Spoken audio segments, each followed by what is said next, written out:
going on, YouTube? It has been a minute since I have put a video on this platform. I don't even want to get into it. The last couple weeks have been mad busy, but we're finally back. We're finally able to put out another video. So today we're going to talk about the updated version, walking versus riding. What have I found in the last, I want to say, month or so since I've uploaded that video, since I've been walking. So I've been walking a handful of rounds here and there, not every single round like I was stated previously, but did do a considerable amount of walking the past couple months while playing golf. And my conclusion is I think I do actually prefer walking. One, I think I play a little better when I walk. I think that's not for debate. It may just be because I'm getting better periodically at the game of golf, but I feel like when I walk rather than ride, I tend to be in my own little space, my own mental space, my own circle, talking to myself. Not necessarily talking to myself, but just getting into the zone type of thing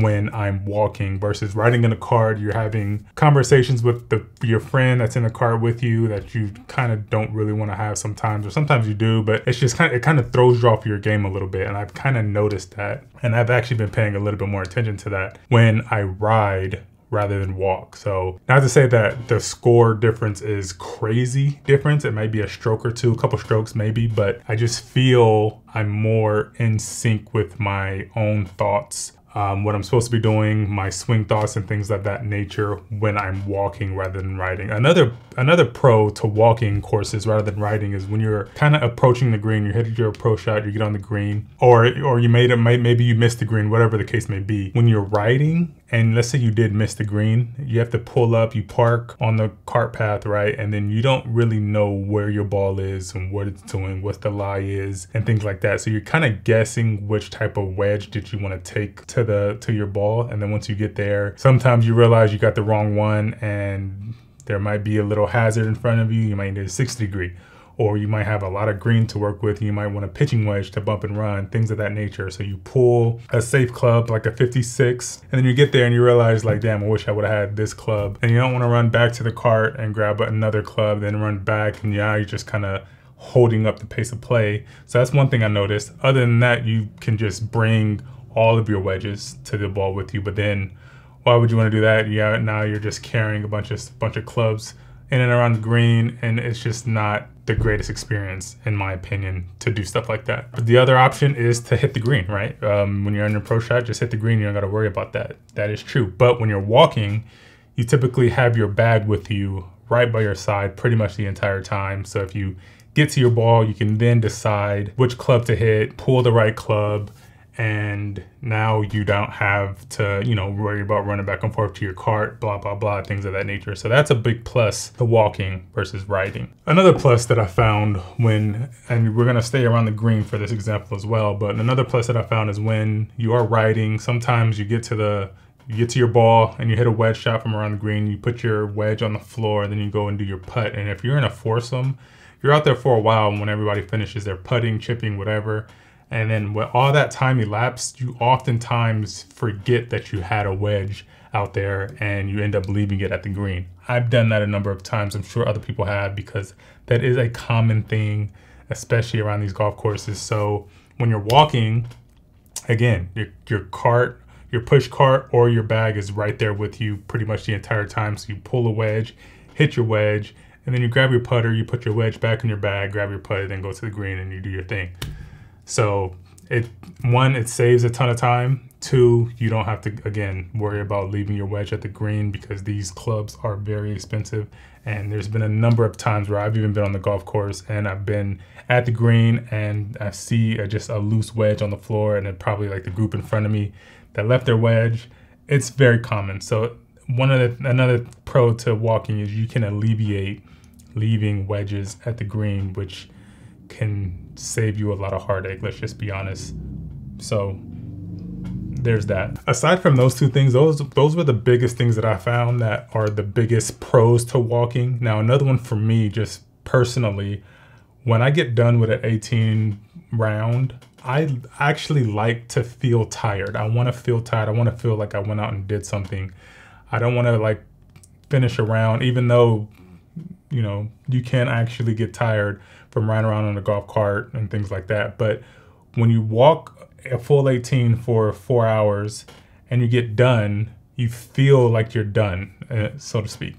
I usually can't pretty much go out there and play another 9-hole or 18-hole or even hit the driving range after I finish an 18-hole round, just because at the end of the round, I'm just gassed and I'm really tired from walking, lower back's kind of aching a bit. And I actually like that feeling because one, again, with the whole exercise thing, you're getting yourself some exercise, you're getting yourself some steps and things like that. You're working those lower body muscles and those cores and things like that. And you're getting your body activated throughout the entire round too. So it kind of helps, helps get your steps in. So it helps keep you, overall healthy, get that cardiovascular going and things like that. So that's a big plus for me personally. I've talked to other people. A lot of people don't like being tired after a round, and I get it, but for me, I actually like feeling tired when I finish a round, and that's one of the big pluses to walking the course versus riding.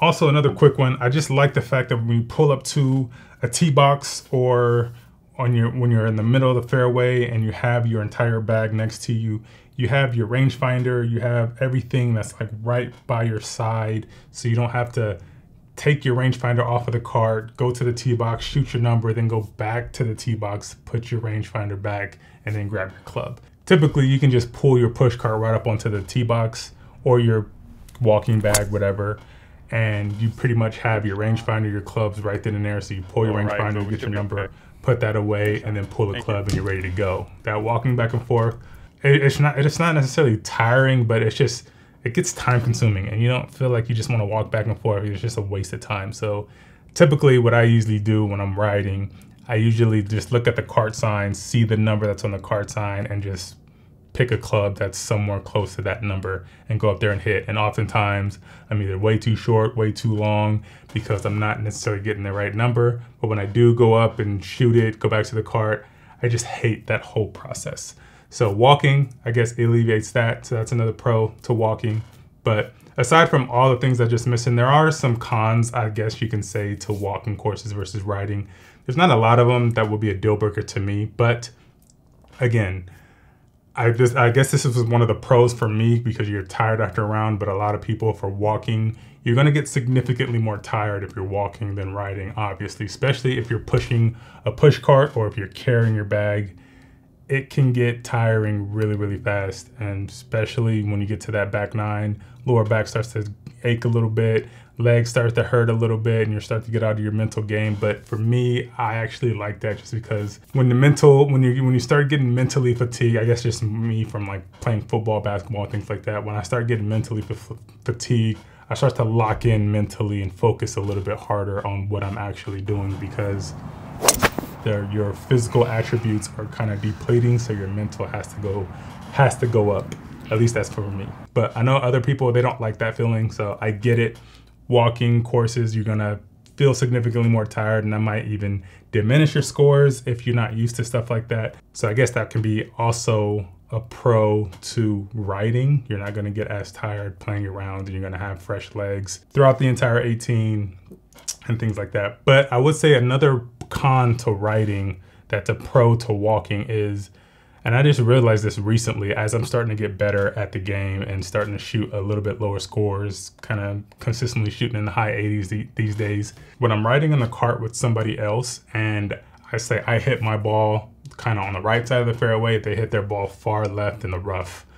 Now you're kind of spending time riding around with them, trying to find their ball, and then finally find it, and then you're just watching them hack away at it, and they're just not having a good day. That kind of plays into your own mental psyche too, because now by the time you get back to your ball, you're just seeing all these bad examples of a shot, and you just have to kind of sit there, decompress, kind of refocus yourself and lock in to hit a good shot. All the while, your buddy's probably complaining about this, that, and the third, or vice versa. You're complaining about this, that, and the third, whatever the case may be. So that can throw you off. But again, if you're out there just having a casual round with some friends and you want to get out there and just kind of play and have a good time, ride all the way through, 100%. But if you're out there trying to really play, trying to score and things like that, you might want to consider walking. Just try it if you haven't done so yet. And you might actually find that you might have a little bit more of an enjoyable time when you're out there walking the fairways by yourself and just kind of in your own thoughts. maybe even listening to music with the speaker or your headphones or anything like that. It's just a lot nicer. So yeah, but other than that, there really is no other cons to walking that I'm aware of. I mean, I guess this would be a con if you're walkers out there and you're not as good at the game of golf and you should probably shoot in the high 90s to triple digits. You probably don't want to start walking until you start shooting in the mid to low 90s, maybe even high 80s, just because you don't want to like slow down the pace of play, hitting your ball left, hitting your ball right, and you're going to be walking back and forth to fairways. Nice. That can be pretty tiresome. So if you can consistently somewhat hit the ball straight where you're not, you know, going all over the course, then walking is going to be significantly easier, obviously, when you're playing better. But if you're not playing as well and you have to hit a shot and you walk up 20 feet, hit another shot, and you shank it right, and you have to go all the way and you're walking into the woods, that can really slow down pace of play. So I wouldn't necessarily recommend it to us, the higher handicappers out there. But once you start getting into the realm of lowering your score, give walking a shot, and you might be pleasantly surprised that you might like it. Because I personally never thought I would actually like walking golf courses, because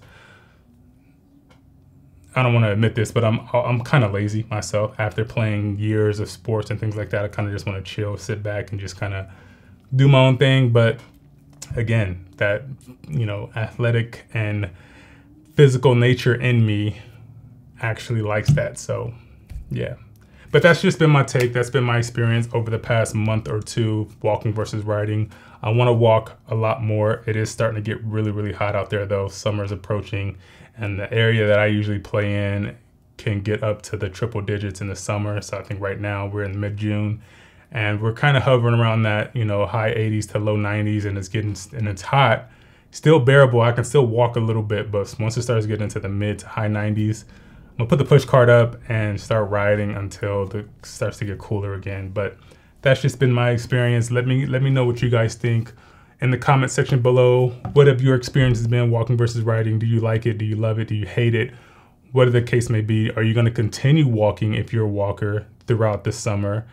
And how hot is it? How hot can you withstand walking a full 18 round and still being okay?